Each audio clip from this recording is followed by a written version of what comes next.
유럽과 한국은 지리적으로 매우 멀기 때문에 정서를 공유하는 일은 매우 어려운 것 같습니다. 문제는 그러지 말아야 할 영역에 대해서는 서로 존중해주면서 틀린 것이 있다면 시정해야 하는 것인데요. 그런데 최근 들어 유럽 여러 곳에서 한국의 심기를 건드리는 일이 발생하고 있어 주목되고 있습니다.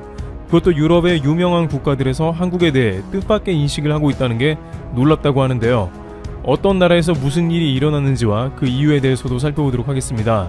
국가 간의 예민한 사안에 대해서 문제 제기를 하며 오랫동안 애를 써온 국내의 사이버 사절단 외교 반크는 이러한 국가 간 문제를 지적해오고 있었는데 작년부터는 프랑스의 국립인류사 박물관과 해당 문제를 논했습니다. 작년 12월경 반크는 프랑스 파리 에펠탑과 함께 세계적 관광지인 프랑스 국립인류사 박물관인 캐 브랑리 박물관에 한국 왜곡이 심각한 상황이라며 해당 박물관에 항의 서한을 비롯해 문제 시정을 요구해왔습니다.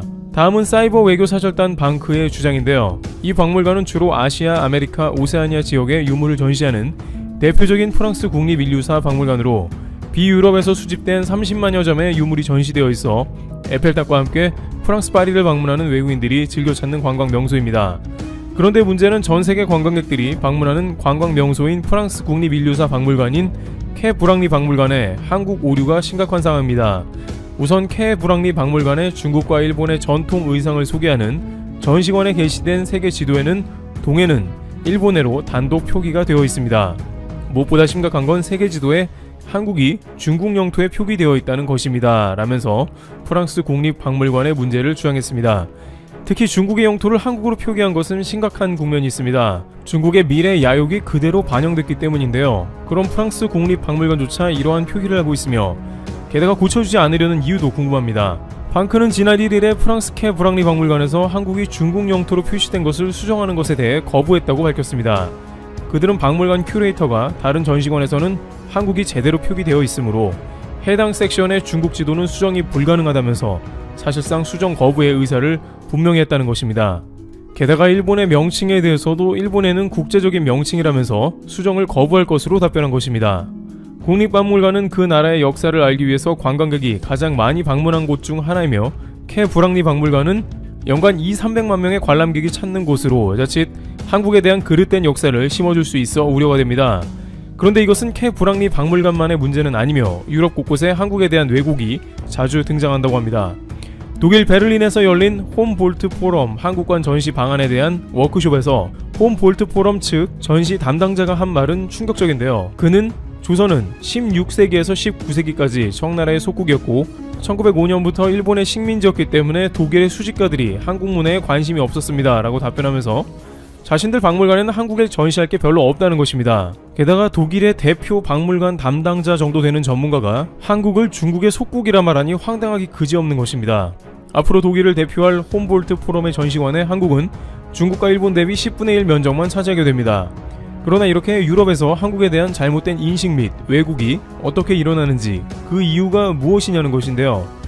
우선 일본의 경우에는 매우 오래전부터 치밀하게 방대한 양으로 작업을 해놨다는 것입니다. 반크는 이에 대해서 프랑스 아르테TV가 웹사이트가 아닌 방송국 웹사이트에서까지 독도를 다케시마로 한국의 영토가 아닌 일본의 영토로 20여 년 전부터 소개했다는 사실이 발견됐다고 밝혔습니다. 특히 프랑스 아르테TV는 유럽을 대상으로 7개국어로 번역하는 영향력 있는 방송국이므로 일본이 프랑스에 그러한 컨텐츠를 제공하고 배치해 놓으면 유럽 전역이 독도는 일본 땅이라고 인식하기에 좋다는 것입니다. 일본은 유럽 전역에 영향력 있는 방송국에 자신들의 컨텐츠를 대량으로 편성하여 밀어넣고 있습니다. 또한 국가별로 미디어 부서가 있기 때문에 일본에 유리한 컨텐츠를 편성해 공급해오고 있습니다. 따라서 유럽에서는 아시아에 대한 왜곡된 정보를 일본을 통해 그대로 흡수하고 배포하는 실정입니다. 물론 최근 들어서는 한국이 국제적인 영향력을 확대하고 잘못된 것은 관계당국에 얘기해서 고치려 하기 때문에 프랑스 르몽드와 같은 잡지사는 동해와 일본해를 동시에 표기하는 등 개선이 되는 모습입니다만 워낙 일본이 작업해 놓은 양이 많기 때문에 한국은 뒤늦게 교정하는 일들을 정부와 민간이 동시에 진행하는 상황입니다. 하지만 이와 같이 프랑스 국립박물관조차 반크의 요구를 거절하면서 여전히 일본의 표기를 고집하는 상황도 나오는 것이죠. 결국 국가가 나서서 외교적으로 해결해야 한다고 봐집니다. 일각에서는 프랑스도 결국 과거에 아프리카 등을 침탈해오던 열강으로 이러한 식민 지배가 있던 국가의 요구를 묵살하는 데 익숙한 게 아닌가 하는 의견을 제기하기도 했습니다. 프랑스는 한국에까지 와서 문화재를 강탈해간 역사가 있고 특히나 외교 장각을 대여 형식으로 반환받는 것조차 매우 오래 걸렸습니다. 따라서 프랑스와 비슷한 일본 입장을 오히려 두둔하며 한국의 요구는 귀찮은 일들이 될 수 있는 셈입니다. 물론 프랑스 현지에서는 과거 아프리카 문화재를 반환하자는 운동이 일부에서 일어나고 있습니다만 해당 국가가 적극적으로 강하게 어필하지 않는다면 자칫 묻힐 수도 있는 문제가 된다는 것입니다. 그러나 일본의 역사 왜곡과 일본의 불리한 정보 및 움직임을 지우려는 노력은 현재 진행형입니다. 유럽을 방문 중인 모테기 일본 외무상이 독일에 세워진 평화의 소녀상 철거를 독일 정부에 요청한 것으로 알려졌습니다. 산케이신문과 NHK 등에 따르면 모테기 외무상은 프랑스에서 하이코 마스 독일 외무장관과 영상통화를 하고 양국 간 현안 논의를 했는데 마스 장관에게 독일 수도 베를린 중심부에 최근 설치된 위안부상을 거론한 뒤 일본 정부 입장과 어긋나는 것이라며 철거될 수 있도록 협조해달라고 요청한 것으로 전해졌습니다. 양국 외무장관이 화상회의로 주고받을 수 있는 안건은 매우 핵심적이고 간단 명료한 것을 상기해 봤을 때 이렇게 일본 외무장관이 직접 한국의 소녀상을 철거해달라는 부탁을 하는 것은 매우 이례적입니다. 일본의 장관들은 동시에 소녀상 문제를 언급합니다. 가토 관방 장관조차 독일 수도 베를린 거리에서 위안부 피해자를 상징하는 소녀상이 세워진 것에 대해 지난달 29일 일본 정부의 기존 입장과 양립할 수 없는 것이라며 일본 정부는 다양한 관계자와 접촉하고 기존 입장을 설명하는 등 계속해서 소녀상 철거를 위해 노력할 것이라고 말했습니다. 이번에 독일 마테구의 비르켄 거리에 공공장소 처음으로 소녀상이 설치되자 일본은 발끈한 것입니다. 스가 내각이 출범하면서 뭔가 양국 간에 달라지는 기류가 있을까 했지만 오히려 더 거세게 나옵니다. 이렇게 일본은 집요하기도 하면서 국가 간의 장관까지 동원시켜 지속적으로 역사 왜곡을 일삼고 있습니다. 심지어 최근 강제징용 관련해서 한국과 약속한 군함도를 유네스코에 유적화하면서 중요 내용을 쏙 빼먹었는데 모테기 외무상은 유럽 순방에서 유네스코 회장을 만나 어처구니 없는 발언을 이어가기도 했습니다. 모테기 외무상은 1일 파리에서 오드레 아줄레 유네스코 사무총장을 만나 유네스코의 비정치화 개혁을 지지한다는 뜻을 밝혔다고 교도통신이 전했습니다.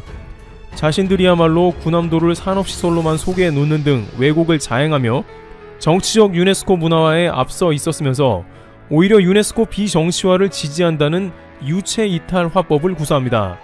모테기 외무상은 일본 정부는 유네스코의 교육 문화, 과학 분야에서 적극적으로 공헌하고 싶다고도 밝혔습니다. 아줄레 사무총장도 일본이 유네스코에 내고 있는 분담금 액수가 크기 때문에 별말 안 하고 있는 것입니다.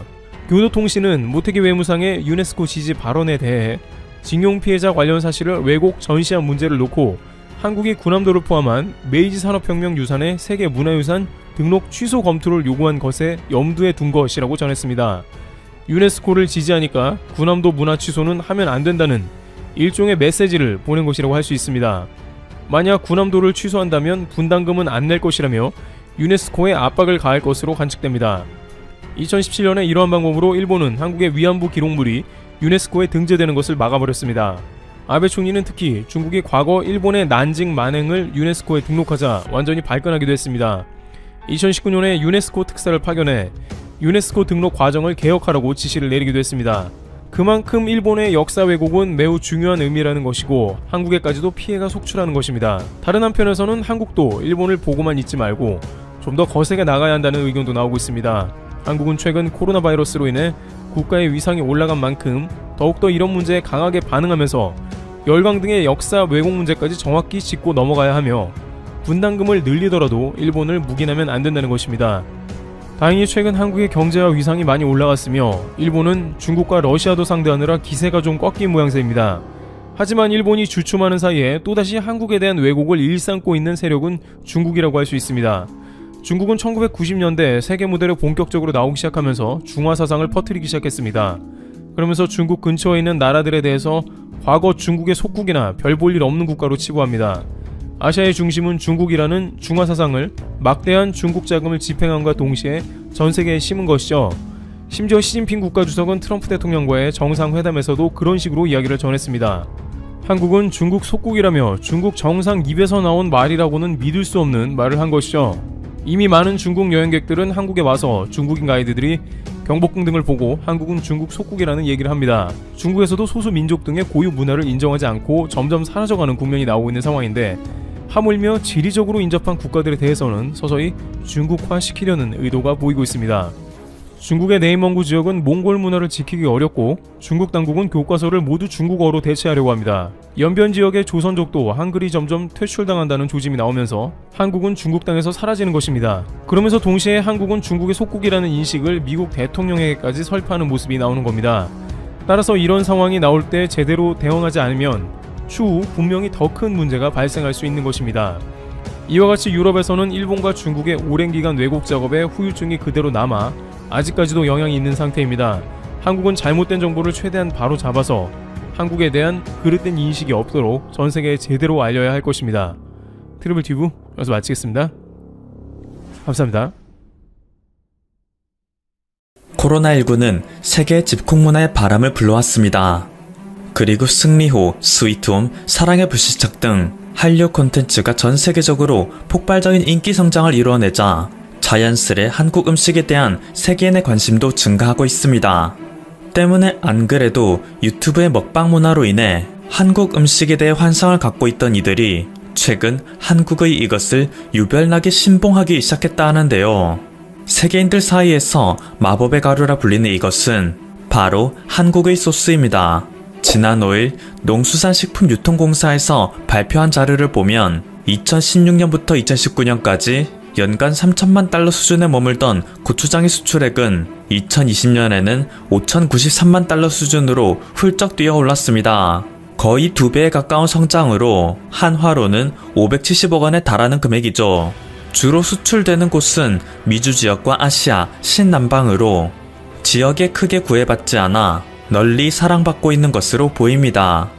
이외에도 떡볶이나 양념치킨, 불고기, 불닭소스 등 기타 소스류의 수출 역시 전년 대비 25.8% 증가한 3억 172만 달러, 한화로 약 3,400억 원을 기록했습니다. 이 역시 역대 최고 수치인데요. 국가별로 보면 미국이 26.5%, 중국이 17.3%, 일본이 10.3%의 수요를 보이고 있었습니다. 그리고 이 중에서도 유독 눈에 띄는 두 가지 소스가 있습니다.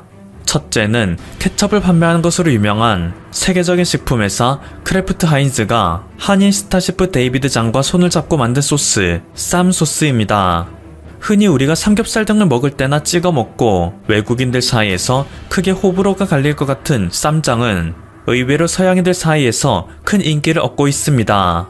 코리안 칠리 소스라 소개되어 판매되는 이 쌈 소스는 오리지널 맛과 매콤한 맛, 스모키한 맛 등 미국 현지인들에게 특화되어 제작되었는데요. 처음에는 뉴욕시의 홀푸드 매장을 비롯한 일부 소매점에서만 판매되는 등 다소 제한적인 유통 경로를 보였습니다. 하지만 세계 최대 전자상거래 업체인 아마존이 크래프트 하인즈와 손을 잡고 미국 전역의 쌈 소스를 보급하기로 나선 것입니다. 토스트 요리, 치킨 요리, 피자, 면 요리, 샐러드 등 어떤 요리에서도 만능으로 쓰이는 데다가 미국인들이 주로 먹는 정키푸드와 달리 건강한 맛을 지니고 있기에 현지에서는 헬시 슈퍼푸드로 각광받고 있다고 합니다. 미국에서 돌풍을 일으킨 한국의 소스는 이것뿐만이 아닙니다.